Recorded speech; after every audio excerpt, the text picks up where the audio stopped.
Can you go like that? To become his voice. Muslims are given permission to fight back and to defend themselves because of religious persecution, based upon the chapter 22, verse 39 and 40. But Nas, you appreciate this doesn't specify any detail about Muhammad. This doesn't specify any detail about Mecca. It doesn't give any detail about who was persecuting whom. None of those details exist here.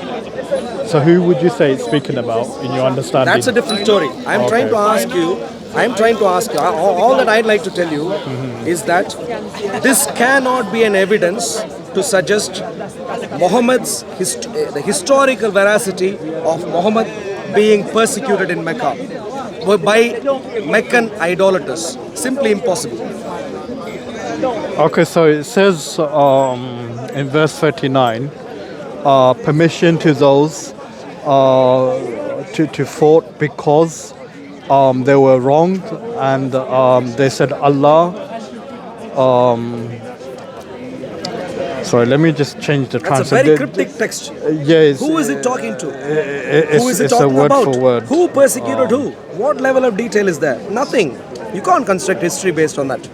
So it makes it more easy if I can Of course just. you can't. Well, that's a different story. No, I can construct a very clear case for history of Jesus Christ, or the fundamental claims about Jesus Christ and the emergence of church. Very solid historical evidence I can present. But for Islam, I'm trying to find out. Doesn't seem to exist. Okay, so those who were unjustly evicted from their homes, merely for saying our Lord is God, were it not for God to repel people by means of another, monasteries, churches, synagogues, and mosques, where the name of God is mentioned much, would have been demolished. God supports whoever supports him. God is strong and mighty. So this is saying that there's a group of people that were forced out of their homes because they were wrongly forced out of their homes due to them saying that our Lord is God. Nas, And then it justifies. I can tell you clearly. So who are these groups of people? I'll come to that. I can clearly tell you that the Quran certainly talks about some conflict. I completely agree. The Quran does talk about some conflict right the way through. Right the way through. Plenty of places. And I'm now researching and I'm putting together my thesis. Okay. I'm putting together my thesis, and in the last few months I've been working on this. Now, at the right time, I present to you my argument as to who these people involved are. But that's not the focus right now. The focus right now is I'm asking you, what is the positive evidence that exists for Muhammad, particularly Muhammad? Because if Muhammad didn't exist, Islam doesn't exist. Muhammad's conflict with idolatrous Meccans. So please note the details carefully. I'm talking about the person called Muhammad, who you call prophet. I'm talking about Meccan idolaters, people who are based in Mecca, a temple which is based in Mecca, or temples which are based in Mecca, who are idolaters because they are all sorts of idol worship, whatever. They persecuted Muhammad. I need evidence. That's a very significant claim. The pagan Arabs, were they the ones who were saying that our Lord is God? Or was it the Muslims who were saying our Lord is God? And who were worshipping in the synagogue and in the monasteries and in the churches and the mosques? So the verse speaks about the mosque as well as the monasteries and the churches were in the name of God. Are these the pagan Arabs? No. Or are these believers in God? Nas, let me put it this way. Whether they're Jew, Christian or Muslim. Nas, let me put it this way. I'm dealing with the history case right now. I'm history, not religion. Yeah, by God's grace. How are you doing? Okay. I'm dealing with the case of history. And my challenge to you is, historically, the claim about Muhammad's history is untenable. That's my claim. I'm not talking about religious description of whatever you want to say and so on. I am talking about history. And my only point right now, in terms of responding to your point, if I were to, and if you were a historian in a university somewhere, or even if you were an amateur historian at home reading this, you don't know anything about Muhammad so far, you're trying to construct the history of Muhammad, and if you were to read this text, those who were unjustly evicted from their homes merely for saying our Lord is God, were it not that God repels people by means of others. If I were to read that, no one would even be led to, based on that statement, arrive at the conclusion that this is talking about a particular person called Muhammad, and it's talking about pagan, Meccan pagans, Meccan idolaters fighting with Muhammad. No one would do that in terms of reconstructing history. So in other words, this statement that you're bringing about is no evidence whatsoever to construct the historical case for Muhammad. So I'm going to come back to you. Do you accept Muhammad is mentioned in the Quran, is spoken about in the Quran? So are his wives. So is like his family companions are mentioned by name, some of them. I accept that there is a word called Muhammad in the Quran 4 times. The word occurs. Whether it refers to a particular person or not is debatable. So Let you're me finish. starting from scratch. One second. Starting Sorry, from go someone who doesn't know anything, or someone who's ignorant of Islam. So just purely from the Quran, from reading the Quran like from cover to cover, you come across this man Muhammad, who's identified as the Prophet of God in the Quran. He's also referred to as Khatabun Nabi, which is understood to be the seal of the Prophet. So and then you see God also speaking to him, sometimes commanding him, instructing him, and even like speaking about religious persecution, and his message is to come to common terms, our God and your God is one, not to associate partners with God. God neither begets nor begotten. So based upon that, this verse seems to be referring to those people who are monotheists. I don't take the context that you are building, because the context you are building From the Quran alone, without referring to Hadith I know. or any other I'm responding outside. to that. Yeah, I'm okay. responding to that. From the context you are suggesting is a context that you as a Muslim is presenting. You can never read a passage where the ideas that you are connecting are connected in the way you are connecting in the Quran. You can't bring together and build a meaningful, coherent. If you can, please explain. That is my point. That is my entire challenge. So what did I say that isn't in the Quran? Okay, for example, for starters, let me ask you this, which is the same thing I asked earlier. Do you have any passage in the Quran which gives details of this prophet who is called Muhammad, who had a conflict with pagan Arabs in Mecca? All those details are important for me to build a storyline, because you're giving a storyline, and I'd like statements from the Quran to give me the storyline, not your idea of how you view history. So, is there any passage? Don't just use Quran. You use any evidence you want. Okay, so in the Quran in chapter 9, verses 1 to 12, it speaks of God and His messenger are not immune from the treaty with those pagan Arabs who have broken the treaty. And Can you please get the verse? I'd like to know the details here. So chapter 9, verse 1, a declaration of immunity from God and His messenger to the polytheists with whom you had made a treaty. So travel in the land for 4 months and know that you cannot escape God, and that God will disgrace the disbelievers. And if you carry on to verse number 12, but if they, verse 30, the next, were you not fighter people who violated their oath and planned to exile the messenger and initiated hostility against you? Do you fear them, or it is God you should fear if you are believers? So this verse is saying that these people who had broken the oath they plotted or planned to exile the messenger and they initiated the hostility against you. So this is saying that these people, they're the ones who started the fight. Nas, and they plotted Nas, to exile I don't know where the we messenger. are. No. Nas, Based upon the context Nas, of Nas, this. I'm going to repeat this. And okay. I'm sure you would understand. You are you're supposed to be a very intelligent man. And I'm sure... That's what people say. And I'd like to say that too. But for me to continue to say that, you need to now stick to the details. I am talking about a person called Muhammad. Muhammad as a person who you call a prophet. Muhammad. Not any guy, Tom, Dick and Harry who was called a messenger. That could be anyone. Let me finish. Okay. Muhammad, one person that I care about.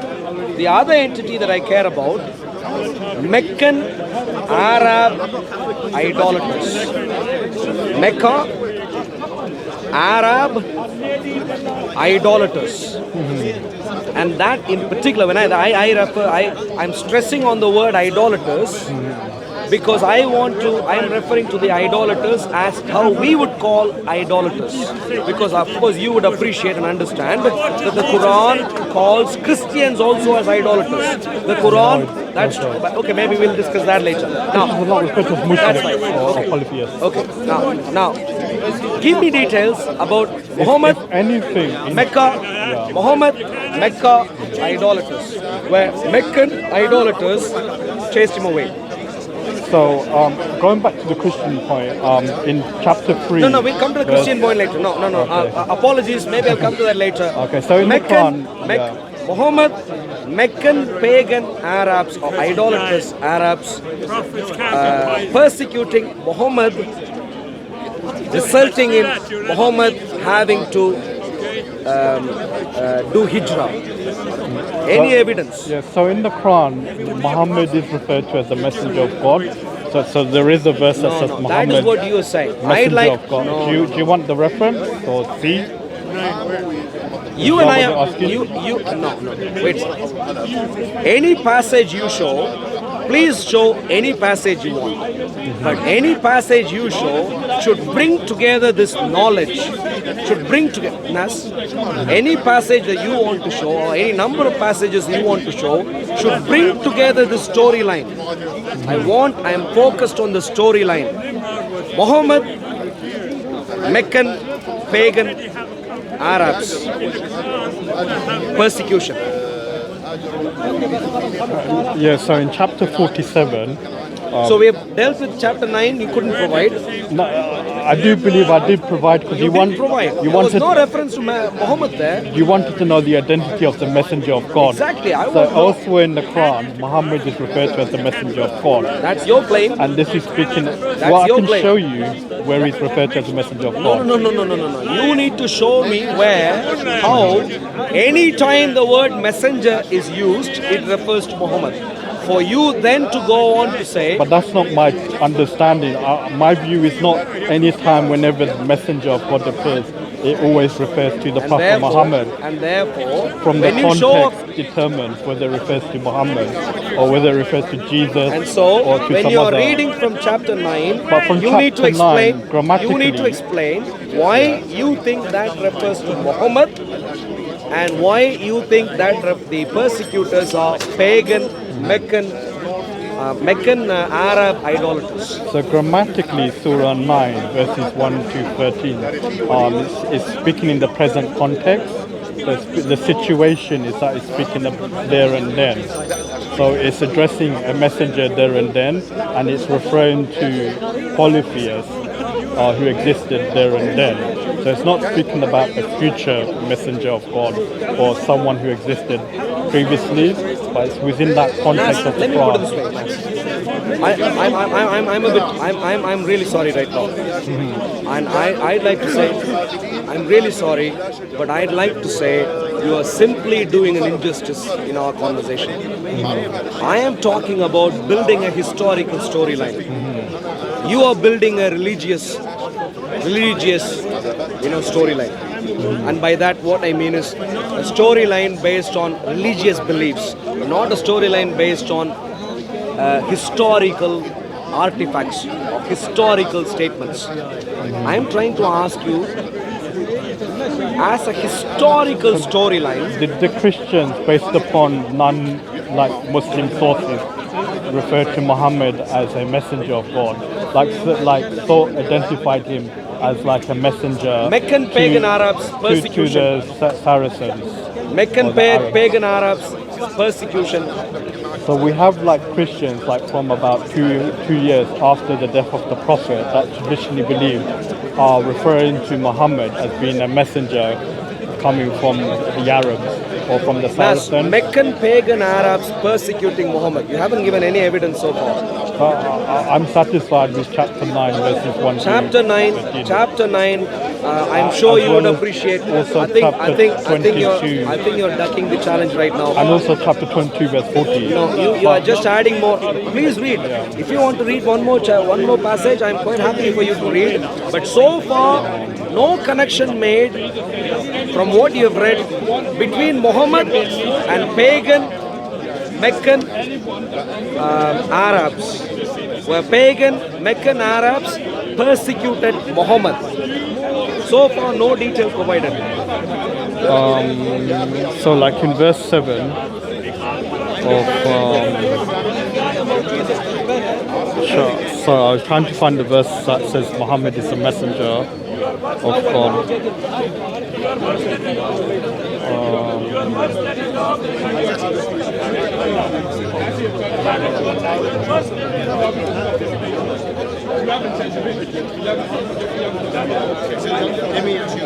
But while you're trying to get that, can I please mention this? So I said, so far I haven't heard a positive attestation.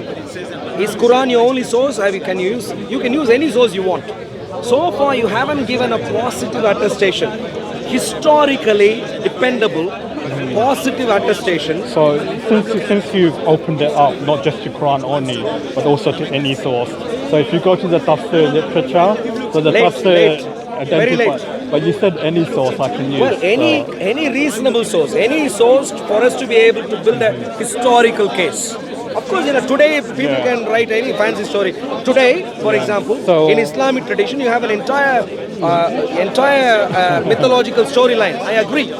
Today you have it. If you go to Wikipedia, you can read the entire storyline. I agree. And you can show Wikipedia if you wanted to. But that's not my point. My point is So Patricia historical. Crone, so Patricia Crone, she says the Quran that Muslims recite, almost all of it, if not all, is from the time of the Prophet Muhammad. So we can confidently conclude that these verses are addressing and speaking to the Prophet. Like Surah 9 verses 1 to 13. I disagree. So now what you're doing is you're just citing scholars here. What I don't want. Western academic, someone who That's I fine. would think you would respect. I mean, Well, I respect Patricia Crone in Tom, multiple different ways, Sure. but I don't agree with every single point she makes. What I am looking this for. is a major point. But no, what I am looking for is evidence. If Patricia Crone can't provide evidence, So Crone then says that we still know means once again, more about that still Muhammad. means there is no evidence provided for the existence And for Muhammad's. do you apply the same criteria to the Gospels? Absolutely, but no, Jesus. absolutely. I'll So come to that. outside of the Nas, Gospels, Nas, we How, need to. how much is Nas, the gospel No, I would like us to. I would like us to credited focus. outside in I would like us to Christian focus. sources? I would like us to focus on this. So the resurrection of Jesus. I would like us to focus Can you show on me this. from Mecca, outside of the pagan, Bible where it's identified? pagan Meccan Arabs Show me where. persecuting Muhammad. No shred of evidence, no positive evidence whatsoever. So in the contrary, you in the accept contrary, the verses that are shown Nas, are positive. using the verses you have shown, So no